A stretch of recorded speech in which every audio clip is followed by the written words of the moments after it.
Electoral Commission and can best describe the whole incident as much I do about nothing.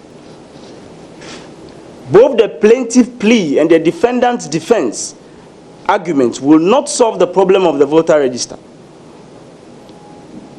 Neither will it safeguard the sanctity of election come November 7th. This court case and the matters arising will rather heighten tension and breed more mistrust in the electoral process or electoral processes. We have also observed that the concentration of both parties is on the National Health Insurance Card registrant rather than on the dead persons, minors, and non-citizens, among others on the voter register, which could be far greater than the former in terms of numbers. Sometimes you wonder what the motivations are if what we fought for, using a lot of resources, will not provide a lasting solution to the woes of our country. The argument that a new voters register will resolve the problem of a bloated register is preposterous and puerile, to say the least.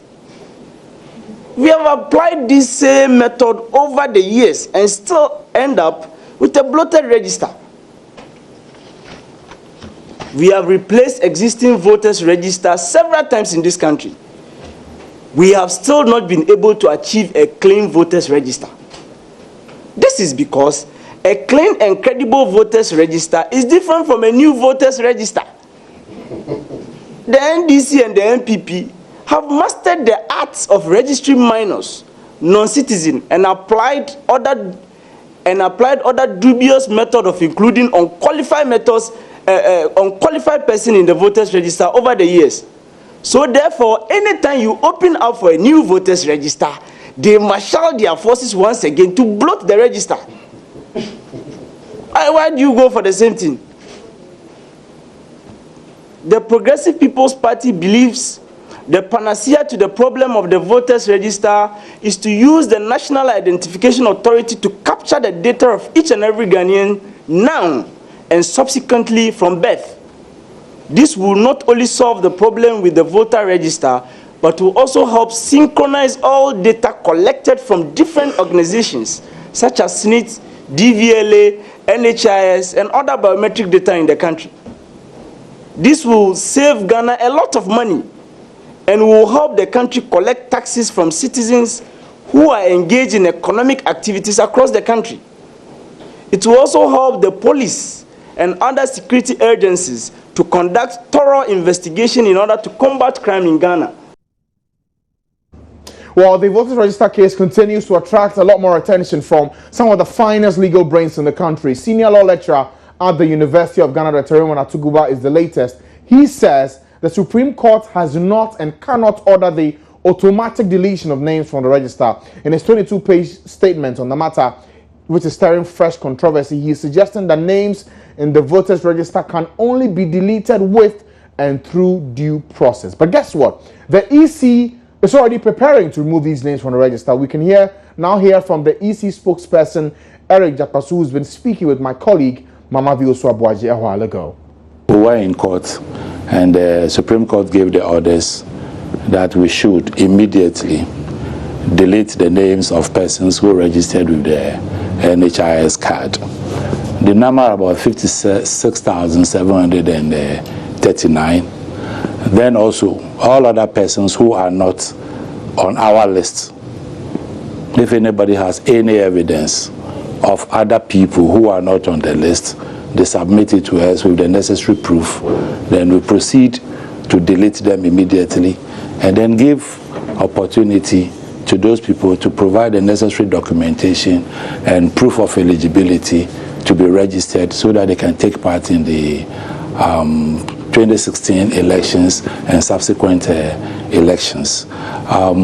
Definitely, as a law-abiding institution, as we have always done, we're going to comply with the orders of the Supreme Court, and we are in the process of developing the necessary modalities, and very soon we'll be out with the time, date, and place for the deletion and then the re-registration of those who will be eligible. Would we have a publication of the names that are supposed to be automatically deleted? That's what I said earlier on, that we are in the process of developing the modalities. As soon as we are ready with it, we will come out with all the fine details of what to go into the deletion and then the re-registration. I'm curious, so based on what law would you be automatically deleting? Yeah, the law will be the orders of the Supreme Court. I'm not a lawyer, but we have been made to understand that the orders of the Supreme Court amounts to a law. You know, earlier on the Supreme Court said we should delete, give the opportunity to the people to re-register under applicable laws. And the existing laws as at the time of that ruling was the CI 91. But when we went to court the last time, the Supreme Court said, look, our orders supersede the CI 91.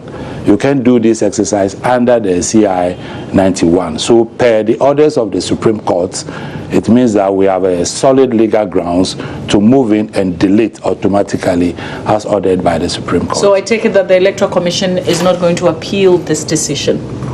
Not at all. Not at all. We're not going to appeal it. We're going to comply. We are not litigating with the Supreme Court. We are not litigating. An order was given, and the petitioners wanted further clarification.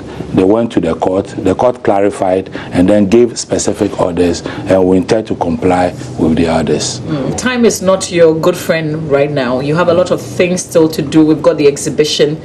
We even have, with the limited registration exercise, challenges that you have not dealt with yet. Meanwhile, this order is supposed to be carried out before you do any of the other exercises that you had lined up to do. So how do you intend managing with the little time left? Yeah, if I may come up with some corrections out. We finished with the registration exercise. The limited registration We finished with the limited registration exercise. Challenges were raised against some people who were suspected not to be eligible to be on the voters' roll.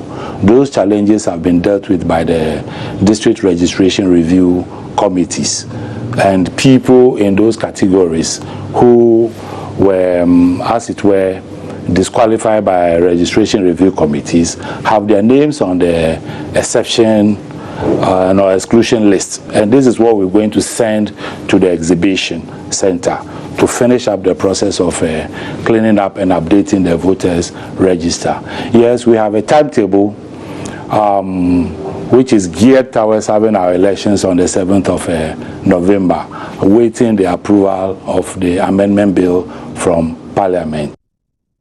Well, the Commission has also launched an appeal for those with information on dead people in the register to help the EC to remove them. We live in a very polarized political environment, and it's like everybody is carried along that line, which is not too healthy if you must have a peaceful and a credible elections. What's the one thing that every Ghanaian can do right now to support the work of the Electoral Commission?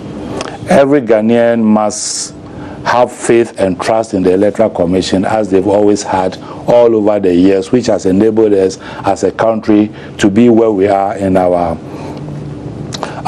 quest for democracy. Ghanaians should fully participate in all our activities. Very soon we'll come out with the exhibition.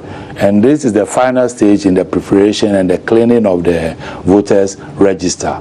You know, the bedrock of a credible election should be a credible register. So people should participate fully in the exhibition exercise. You go out there, correct your personal data. If you have problems with your ID card, you apply for a new voter's ID card. You make sure, importantly, the names of the deceased. We all in our part of the world, I mean, we revere the dead. We attend the funerals a lot, Mama V, and I. If come exhibition day, from 2012 up to date, we can go there and delete at least 5 or 6 of the people's funeral you have attended. Maybe friends, relatives, and colleagues. If each and every one of us will sincerely go there and assist the Electoral Commission with the necessary information for us to delete, we will be on our way having a very clean register after we have deleted the health insurance people from the register. You need to have your either the burial permit a death certificate, a newspaper publication of the obituary notice, or maybe an attestation, okay, from a family head with the obituary notice indicating that, and also the voter's ID card of the deceased person. You go to the exhibition center and you apply for deletion. You will be carried through the necessary processes. And when the district registration review officer, who is the district magistrate, gives the go-ahead, who will expunge the register of all such deceased persons.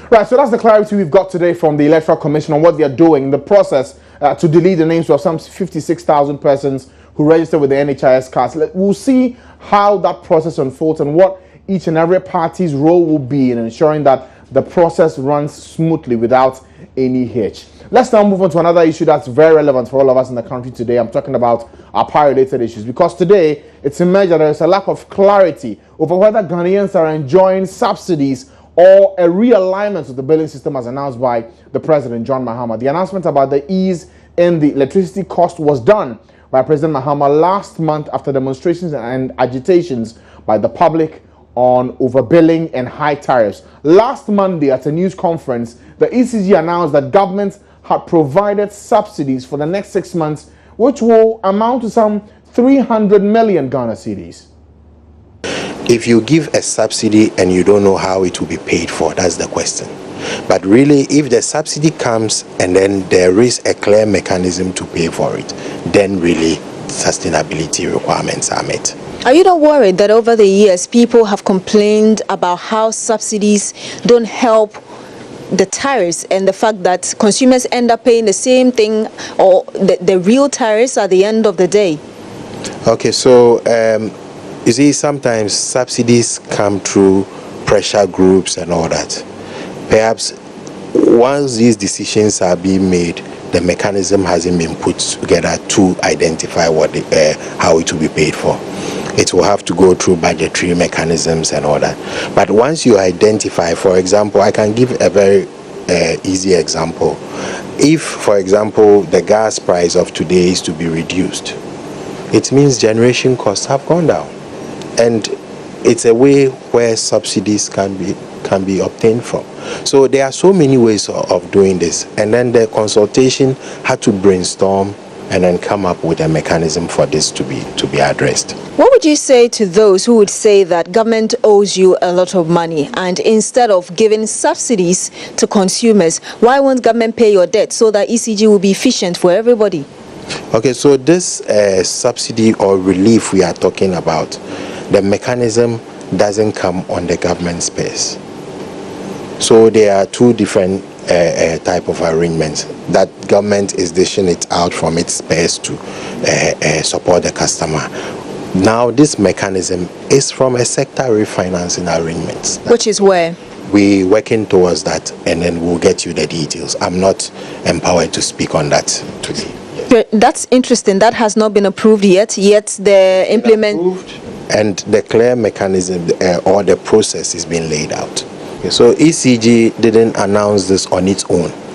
We said the government of Ghana has given relief. So to begin with, it's not even coming from ECG. But we are the implementing agency, so we're implementing what has been given to the customer.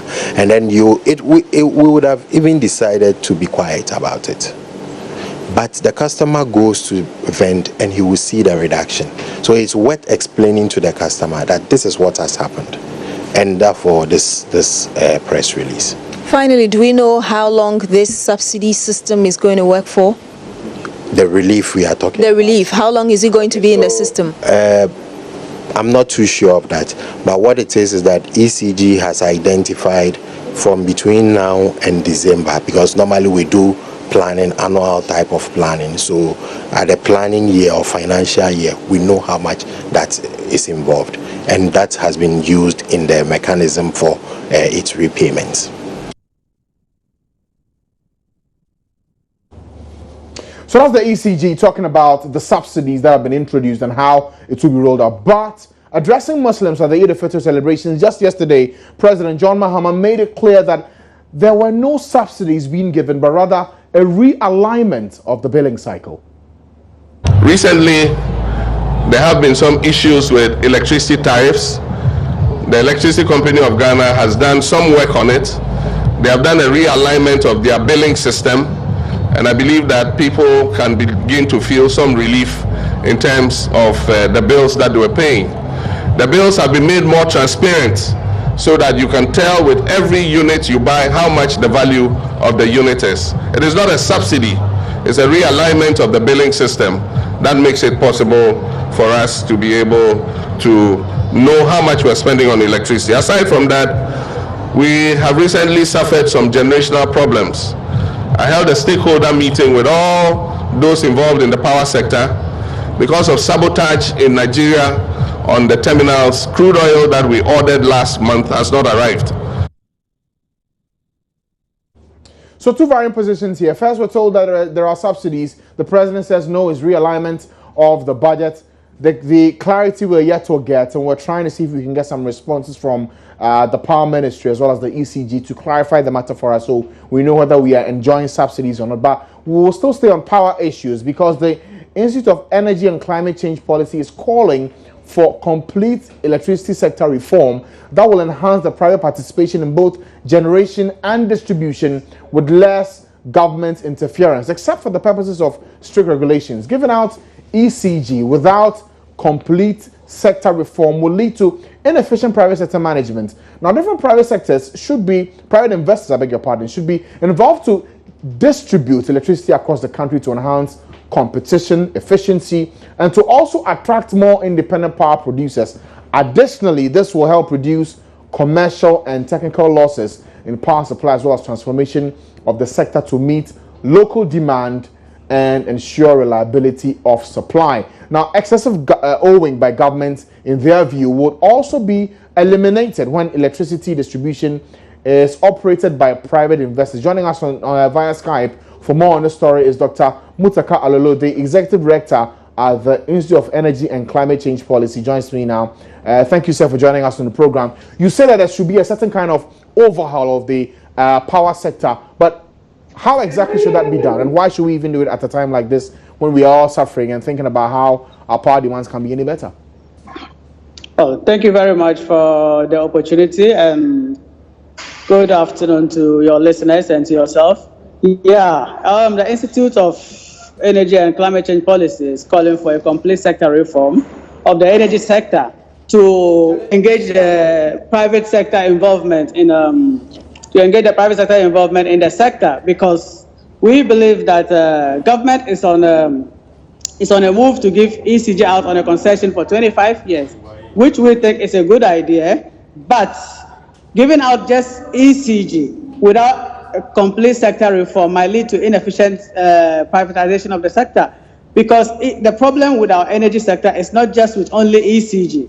It's kind of like it's a complete situation on its own. Not ECG is just one aspect of it. We have the generation aspect, we have the distribution aspect, we have the transportation aspect, and ECG is just one aspect of it. Doc, when you say overhaul, many will say, look, it's quite a broad word to use. Give us the specifics. When you say overhaul, what exactly should happen in each sector, from generation to distribution? Yeah, from generation to distribution, private involvement should be encouraged, and there should be the needed policies that will enhance private sector involvement, because all these governments always come will solve the power situation, and it's been on and on and on and on. They implement policies that are, that are politically motivated and are not necessarily the right policies to reform the sector. So we believe that government should stay as a regulator and engage the private sector to manage those sectors, which could lead to efficiency and increased productivity. Because it's been handled by government for so many years now, and every day we come back to the same problem. Is that to say that for ECG, that now a concessionaire is being sought for them to step in and fix? That, in your view, is the right way to go? Because we've heard some of the workers say that's not the problem. The problem is plug the leakages and let's deal with it. That will be the best way to deal with it. Exactly, plug the leakages. Who is supposed to plug the leakages? Management. ECG yes, management is supposed to plug the leakages, and management is ECG. And this is government control. And you see, government sometimes, excuse me to say, are kind of reluctant, or not all government entities are really doing quite well as compared to the private sector. And private sector who is profit motivated, comes in with his investment with a aim that he has to recover his investment at a specific time. And he will put in all the necessary measures to plug in all the linkages, which is why we think the government agreement to give ECG out is a good one. But the manner in which they are doing it, we have a problem with that, because we think 25 years, it shouldn't be the case. It should be given out completely to different private actors, but with strict regulation. All right, thank you for your time, Dr. Muttaka Lelo, Executive Director for the Institute of Energy and Climate Policy. They're pushing for the privatization of the power sector as the solution to all our problems with revenue collection and also the proper management of these bodies. Let's see if this proposal will be considered anytime soon beyond what the ECG is going through at the moment. Let's quickly go to the Ashanti region now, because 8 out of 9 lives that were lost in the Aswase Community Center stampede have been identified as Muslims and they have been buried. But the remaining corpses yet to be identified. The injured are also responding to treatment. The autopsy report has been released and identified suffocation and other factors in the stampede as the causes of their death. The regional chief imam has already called for the closure of the center until the structure is renovated. Joining us on the line now is Love FM's Erastus Asare Donko, who is in the community witnessing the burial ceremony. Erastus, we will get to him in just a moment to understand what the process has been beyond the bodies that have been sent to the mortuary, in fact to the cemetery for burial. We know already that the community center, which houses ordinarily about 150 to 300 people at any point in time for any event, took as many as 600 yesterday in the heat of the celebration of the Eid. After that 30-day fast, many wanted to jubilate and have some fun in the evening. It turned out that a false alarm led to people rushing to the main entry point. In fact, that's the only entry and exit point for that building. That led to a stampede. 9 people were learning have died. 8 are being buried. The last one is yet to be identified. Erastus joins me now on the line for an update. Erastus, we know the burial ceremony is going on, but what's the mood now in that community, Aswase? Well, it's that of sadness, sober reflection, tears, and sorrow here at the Aswase Community Center area. And all manner of people who matter actually in this constituency have gathered here. The Honorable Muntaka Mubarak is here. All the other dignitaries are here. Even the chairman for the NPP in the region, Chairman Wuntini, is also here, commiserating with people. According to Muslim tradition, they brought them back to where they died. That's the Aswase Community Center, and they gathered in their numbers there, took them inside, bathed them, used white calico cloth to wrap them. Currently, as we speak, they are being ushered out and they are being taken to the cemetery. They offered some prayers for them as well before ushering them out. So currently, they are on their way to the cemetery to bury them. That is 8 of the victims. 1 is yet to be identified, and so he is still at the mortuary. Okay, now that's for the solemn ceremony happening right now, Erastus. But for the police, we also know they have been busy. In fact, trying to get an understanding of what has happened and do some investigations. What have we picked up from them in that regard?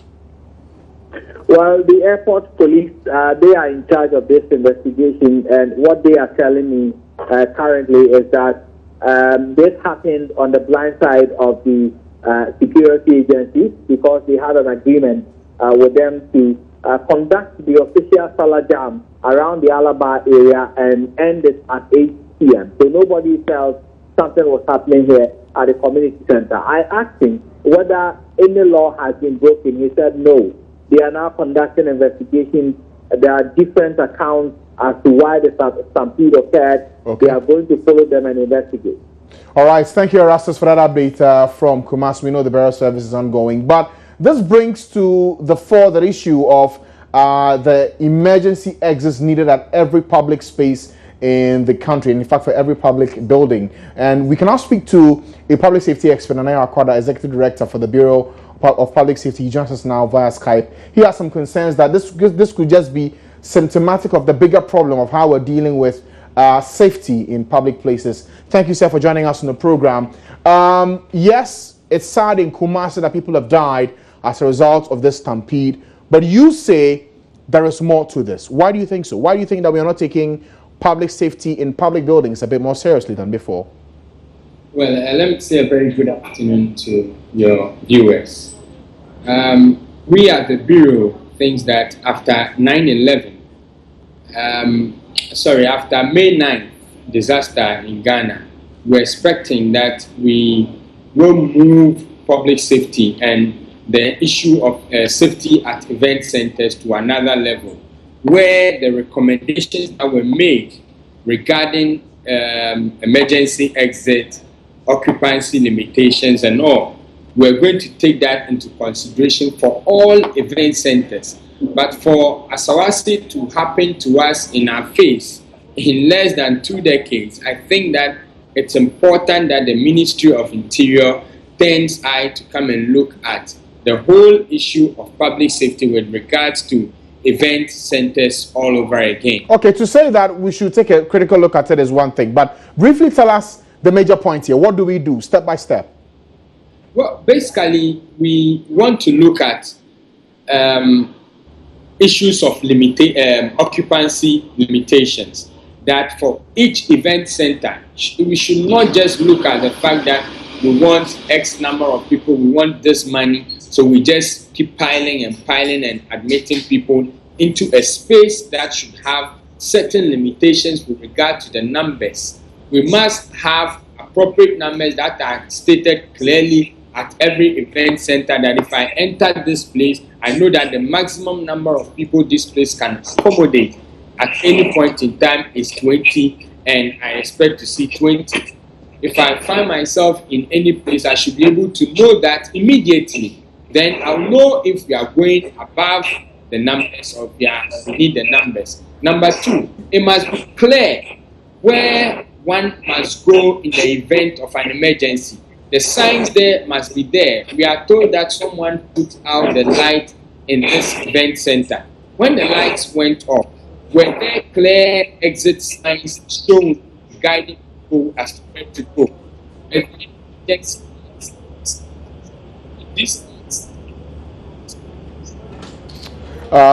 It seems the connection has gone a bit bad there, but I think the point has been made about the need for us to take another look at a public safety in the country. But thank you, sir, for your time. Nana Akwada is the Executive Director for the Bureau of Public Safety, speaking to us about what needs to be done to deal with public safety in public buildings in the country today. And that's fine. We'll go for our first break. When we come back, we'll sit down with the General Secretary of the NDC, Johnson Esiedu Nketia, talking about three things: the campaign committee that's been rolled out, what their campaign message is, the Supreme Court case, what the party's view is on the matter, and then will it be the BKK as the campaign message for the NDC, or there is more to this? Details when we sit down with the NDC General Secretary after the break. Stay with us.